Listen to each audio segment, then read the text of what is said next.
regard chrétien sur la société. Sur les ondes de Radio Espérance, nous retrouvons Michel Coquillon. Chers amis de Radio Espérance, bonjour. Dans une précédente émission, nous avons vu l'incompatibilité entre un engagement chrétien et un engagement franc-maçonnique. Mais cela pose une question, est-ce qu'un engagement politique ou syndical est lui-même compatible avec l'appel chrétien de chacun de nous ? Il peut être difficile de concilier l'idéal de la recherche de sainteté et un engagement qui nous conduit à des situations où on ne sait pas où est le bien, où le dilemme porte par exemple à choisir entre des mots, où notre conscience et les impératifs de la situation.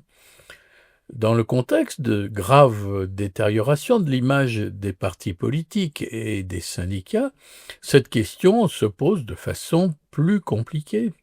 La Bible n'aborde pas directement le sujet de l'engagement, mais elle contient un certain nombre de principes à prendre en compte. Et c'est maintenant la doctrine sociale de l'Église, les papes, toute l'Église qui appelle à cet engagement. Or, le chrétien qui réfléchit à aller dans ce sens de l'engagement, par exemple en politique, doit s'attendre à être confronté à la question de la compatibilité de son action avec la morale chrétienne et la recherche de la volonté de Dieu. Dans ces engagements, on peut être confronté à des situations difficiles. J'ai évoqué cette réalité dans des précédentes émissions, sur la recherche du bien commun par exemple. Notre idéal chrétien est confronté à des situations où nous sommes contraints à ce que la morale chrétienne considère comme des péchés. Je peux, à ce propos, par exemple, donner un petit témoignage personnel dans mon engagement dans le syndicalisme chrétien sur l'obligation de mentir. Lors de préparation de négociations nationales qui étaient importantes dans le domaine social, j'ai été questionné par des journalistes, et particulièrement une qui était, je crois, du journal Le Monde, et elle me demandait si nous avions des rencontres avec le patronat et si nous préparions des négociations. J'ai répondu non, mais elle connaissait évidemment la réponse et n'était pas dupe de ma réponse négative. Alors pourquoi ce mensonge ? Si j'avais admis cette démarche, certaines organisations nous auraient accusés de négocier en douce alors que rien n'était bouclé et que la vraie négociation n'avait pas encore eu lieu. Or, effectivement, il aurait été irresponsable de notre part de ne pas préparer le terrain avec nos interlocuteurs patronaux compte tenu du fait que nous voulions aboutir dans ces négociations sur l'emploi. Il aurait été très difficile de parvenir à un accord sans identifier les blocages et les pistes de contournement de ces blocages. Tous les syndicats, d'ailleurs, faisaient la démarche de rencontrer le patronat. Le mensonge, dans ce cas, est certes plutôt un mensonge par omission, mais un mensonge inévitable et imposé par la prudence. Ce genre de dilemme est évidemment fréquent dans tous les engagements avec des responsabilités importantes. Autre type de situation, lors d'un vote à l'Assemblée nationale, un député se prononce par exemple sur un projet qui prévoit le déremboursement de médicaments. Il s'inscrit dans la recherche d'économies sur les dépenses de santé pour permettre au régime de bien fonctionner. Mais il contribue également à ce que des personnes aient du mal à accéder à des médicaments, donc à se soigner. Et préserver le système de santé ou épargner les plus pauvres d'un supplément de dépenses, c'est un choix très difficile, mais qui se pose à des politiques. Pire encore, si son parti ou son groupe à l'Assemblée nationale ou au Sénat peut exiger un vote contraire à ses convictions, par exemple en faveur de l'euthanasie, même si celle-ci est qualifiée d'aide à mourir, ce vote conduit à accepter que l'on tue. Rappelons qu'un député ou sénateur qui ne respecte pas la discipline de parti peut être exclu du groupe et surtout peut ne pas pouvoir se représenter aux élections suivantes et donc perdre tous ses mandats. Je reviendrai d'ailleurs un peu plus tard sur ce problème. Et la même question se pose par exemple pour l'indemnisation du chômage. Une mesure comme la réduction de la durée d'indemnisation pour diminuer le déficit de l'assurance chômage, cela vise certes à sauver le régime, mais pénalise des demandeurs d'emploi. Cela pénalise surtout les personnes au chômage longue durée. Et une approche chrétienne consistera, par exemple, à améliorer l'accompagnement de ces demandeurs d'emploi longue durée et donc à accompagner la personne. C'est ce qu'avaient choisi de faire les partenaires sociaux dans plusieurs des négociations de l'assurance chômage avant que l'État s'approprie donc les décisions sur ce sujet. La communication médiatique conduit parfois à taire ou minimiser des infos défavorables, des fois par élémentaire prudence. Les engagements peuvent donc, par nature, conduire à des actions qui posent question à la conscience chrétienne. Je pense en particulier aux militaires par rapport au fait de tuer, surtout lorsque des vies innocentes peuvent être sacrifiées, par exemple dans des bombardements. Je pourrais multiplier ce type d'exemples. Cela conduit donc à des questions préalables. Quel engagement compatible avec mes valeurs chrétiennes? Et puis, automatiquement, l'autre question est dans quel cadre, quel mouvement ou parti? Ces questions supposent évidemment un discernement très important. La première porte donc sur la nature de l'engagement chrétien, nature politique, syndicale, associative. La réponse est très liée bien sûr à ma situation, mais elle entraîne d'autres interrogations. Ai-je les compétences ou la possibilité de me former pour acquérir ces compétences? Mon désir de me lancer est-il assez réel et solide pour ne pas renoncer devant les premières difficultés? Est-ce compatible avec ma situation de famille ou professionnelle? Saint Luc nous interpelle d'ailleurs sur cette question au chapitre 14, verset 28. « Quel est celui d'entre vous qui, voulant bâtir une tour, ne commence par s'asseoir pour calculer la dépense et voir s'il a de quoi aller jusqu'au bout ?» Et un peu plus loin, par rapport à celui qui échoue, il dit « Voilà un homme qui a commencé à bâtir et qui n'a pas été capable d'achever. » Donc, si cet engagement est discerné comme un appel du Seigneur, ce que par exemple j'ai vécu, il faut bien sûr lui faire confiance pour nous accompagner, mais aussi compter sur son appui. Je peux témoigner à quel point son soutien a été efficace, parfois dans des situations difficiles. Ensuite, le choix du mouvement est évidemment très important si on ne veut pas se trouver dans la situation de devoir défendre des positions contraires à notre conscience et à nos valeurs chrétiennes. Dans le monde politique, comme le monde syndical, la laïcité ne permet pas à un mouvement d'être confessionnel. Mais cela n'interdit pas à ce mouvement de se référer a des valeurs chrétiennes. C'est le cas, par exemple, de la CFTC, la Confédération française des travailleurs chrétiens, ou en politique du Parti chrétien-démocrate, le PCD, qui s'appelle maintenant VIA, la Voix du peuple, pour ne citer que ces deux mouvements. Cette référence aide à l'évidence à rester fidèle et à mettre en œuvre la doctrine sociale dans ses responsabilités.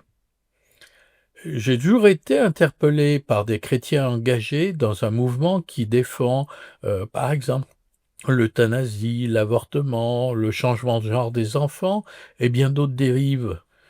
Le Seigneur a peut-être besoin de ces personnes pour le servir dans ses mouvements et les convertir de l'intérieur, ou même infléchir leur position. Mais cela demande un discernement encore plus important, une grande solidité et un ancrage plus fort dans la prière de ceux qui se sentent appelés. À ce stade, une remarque s'impose. Nous sommes dans le monde réel. Lorsqu'on s'engage, on n'entre pas dans un monde de bisounours. On entre certes dans un monde de construction, de recherche de plus de bien pour les personnes, mais aussi dans un monde de rapports de force, de concurrence, parfois de trahison et de coups fourrés. J'étais interpellé par l'enthousiasme de jeunes députés macronistes à l'élection d'Emmanuel Macron. Mais leur idéalisme me semblait décalé par rapport à la complexité des réalités à traiter. Et j'entends encore certains observateurs dire « mais ils ont réponse à tout ». Or, que reste-t-il maintenant de ces certitudes? C'est bien dans le monde réel que le chrétien est appelé à s'engager. Or, ce monde est marqué par le péché originel. Ce monde idéal auquel on rêve est abîmé par le péché de chacun de nous. Mais c'est vers ce monde que Jésus envoie ses apôtres et donc nous envoie nous aussi. Autrement, on peut également condamner ce monde, s'enfermer dans la critique ou se réfugier dans une spiritualité d'observateur hors du monde.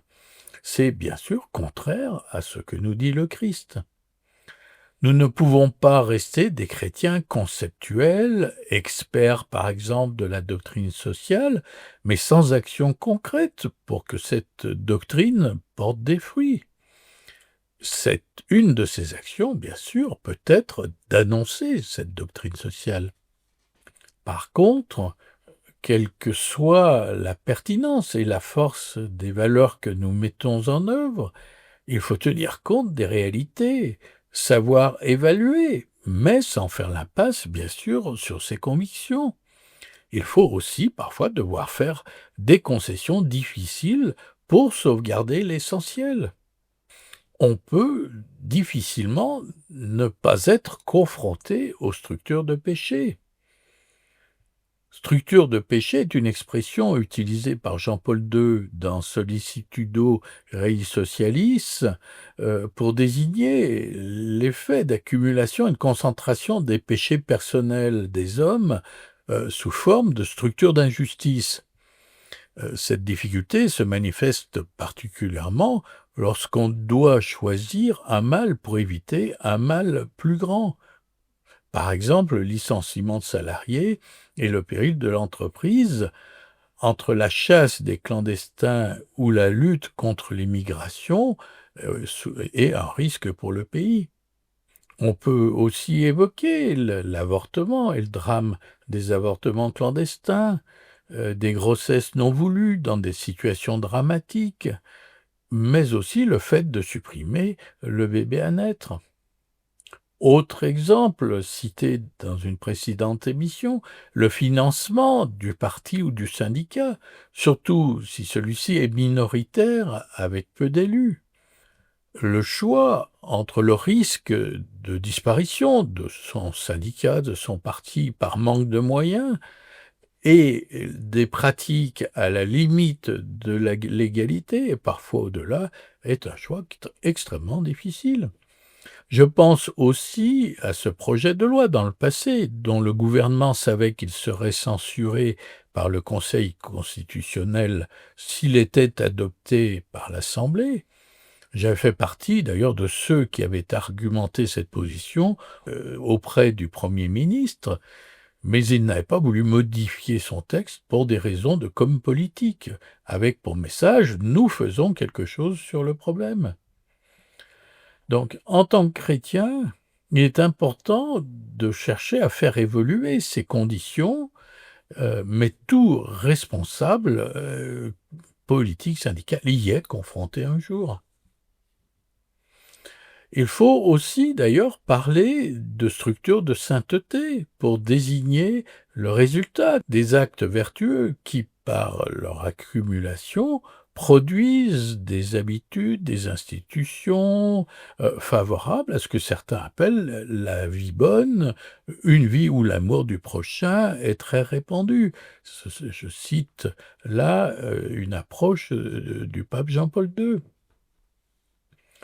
Une réalité qui peut souvent s'imposer, devoir accepter ce qui est qualifié ou peut être qualifié de mal pour en éviter un plus grand.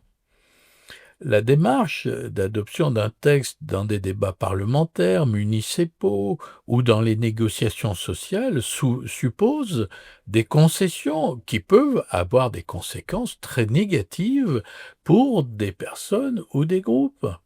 Mais dans le même temps, ce texte peut être très bénéfique pour le plus grand nombre. Et l'échec des débats peut également avoir un impact dramatique.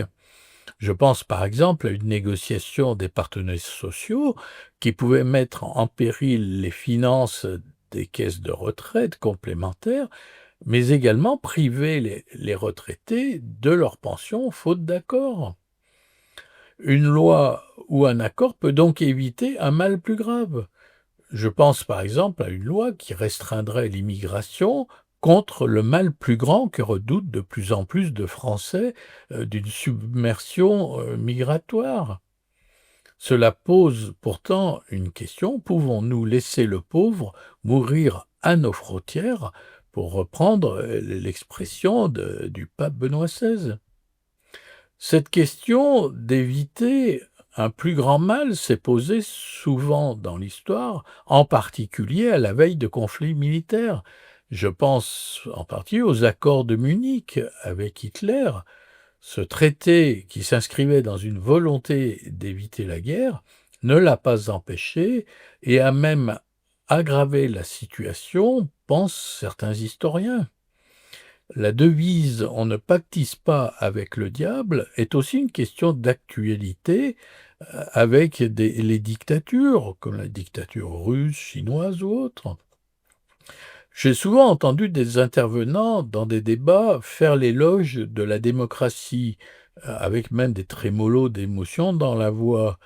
Sans doute faut-il en être privé pour en mesurer pleinement la valeur, mais ce qui en fait la force est également susceptible de générer des effets pervers, à commencer par la démagogie, les manœuvres électoralistes par exemple.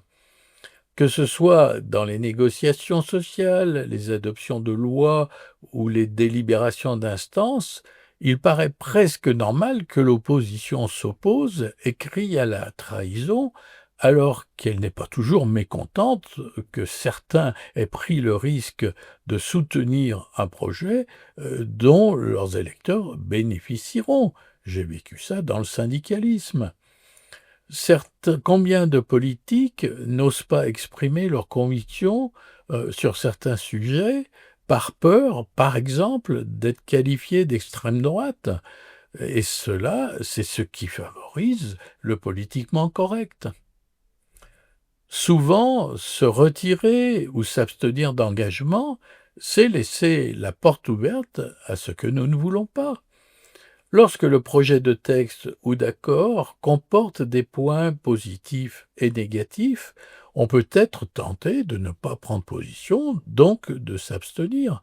C'est parfois, peut-être, la seule attitude juste, mais ne pas s'opposer, c'est laisser la main à ceux qui s'expriment.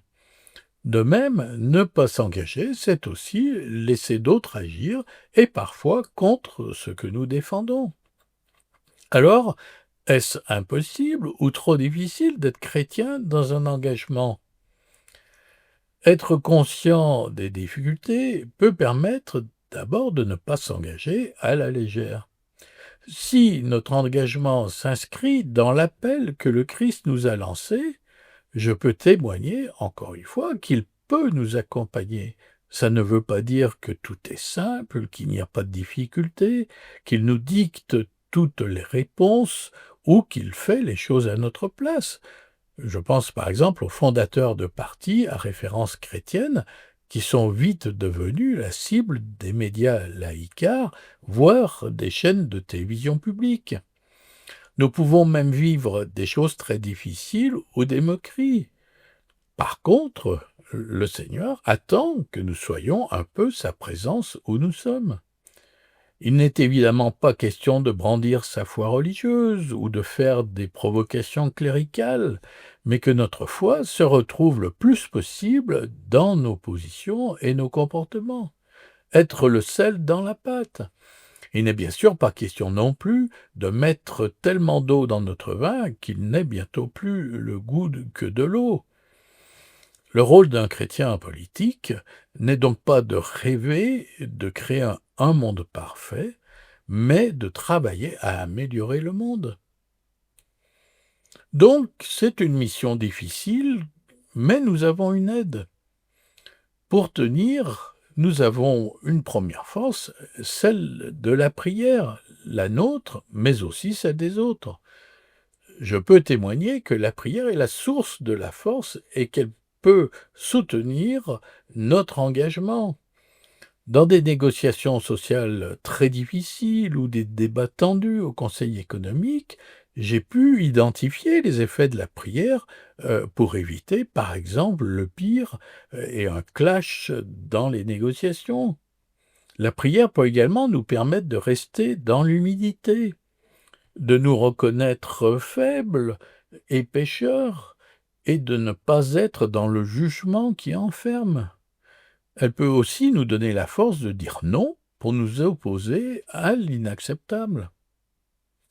Si nous sommes dans la confiance et l'acceptation des imprévus de Dieu, nous lui permettons d'agir à travers nous, même si les résultats ne sont pas toujours ceux que nous rêvons. L'Esprit Saint nous donne également la force de ne pas diluer nos convictions dans la pensée du monde ou de l'adversité, de ne pas entrer dans des logiques de haine ou d'orgueil, mais de chercher toujours quel bien on peut faire dans notre engagement.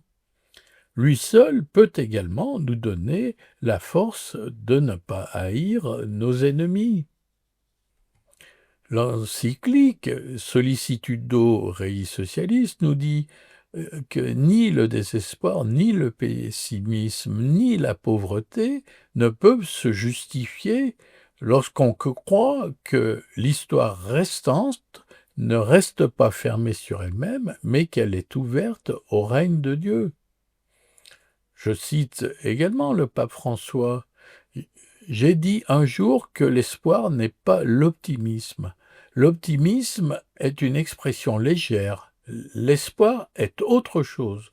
Nous ne pouvons pas prendre à la légère la souffrance des gens et essayer de les consoler avec des phrases de circonstance et de bonne volonté. L'espérance ne déçoit pas, nous dit-il encore. Benoît XVI, dans Caritas in Veritate, lance un vibrant appel. Le développement a besoin de chrétiens qui aient les mains tendues vers Dieu dans un geste de prière, conscients du fait que l'amour riche de vérité, Caritas in Veritate, d'où procède l'authentique développement, n'est pas produit par nous mais nous est donné. C'est pourquoi, même dans les moments les plus difficiles, et les situations les plus complexes, nous devons non seulement réagir en conscience, mais aussi et surtout nous référer à son amour. Pour conclure, cette exhortation de Ben Sira le sage au chapitre 2, « Mon fils, si tu viens te mettre au service du Seigneur, prépare-toi à subir l'épreuve, fais-toi un cœur droit et tiens bon, ne t'agite pas à l'heure de l'adversité, attache-toi au Seigneur, ne l'abandonne pas, afin d'être comblé dans tes derniers jours. » Chers auditeurs, je vous remercie de votre attention et vous dis à bientôt sur les ondes de Radio Espérance.